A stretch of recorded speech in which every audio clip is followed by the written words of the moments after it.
Came out here to our place in Magness today to check everything out.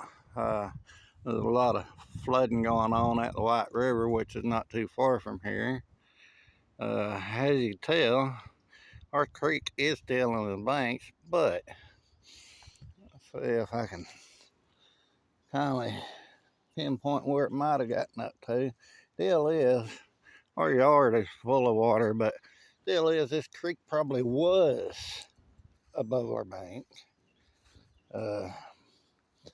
But most usually it's done, well, I understand it done stopped raining about 4 o'clock this morning, maybe.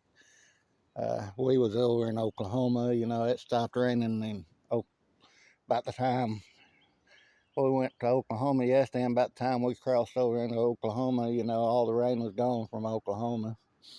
But, well, I understand it stopped raining here about 4 o'clock this morning. And I guarantee you it was over this here tree right here where this tree comes out. I guarantee you this creek was rolling over that.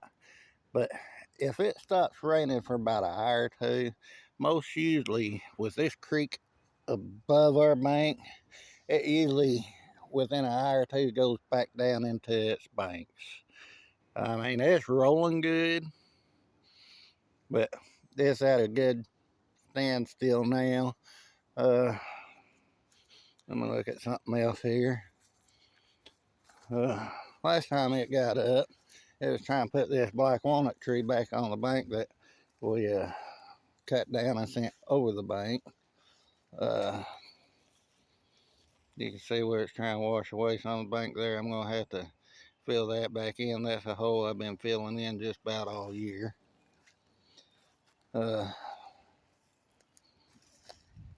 Yeah, this black walnut tree, it almost had on top of the bank again. It shifted this black walnut tree back down a little bit, back into the creek.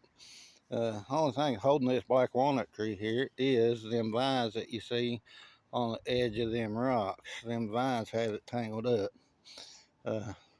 Sooner or later this year, I'm going to get the pole saw out here. I'm going to cut them vines. That way, this black walnut tree will go on downstream and get out of here.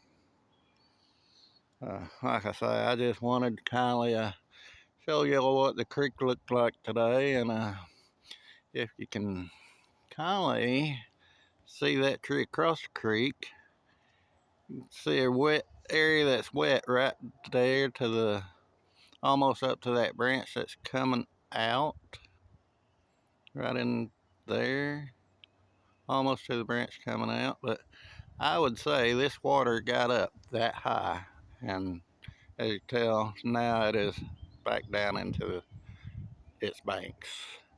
That's a pretty good wet spot on that tree. So yeah, I'd say it got up that high, almost, what is that, about a foot from that lower branch. I'd say this water got that high, which would have put it, I don't know if y'all, yeah, there's a pasture on the other side of the creek there. It would have had his pasture flooded for a while. Of course, I see his pasture is not flooded now, but it's because, like I said, it stopped raining for over 2 hours and the creek then receded back into its banks. Why it recedes so fast, I have no clue, but I'm glad it does. I'm Michael with F&M Dickey Lawn Service, and we thank you for your time.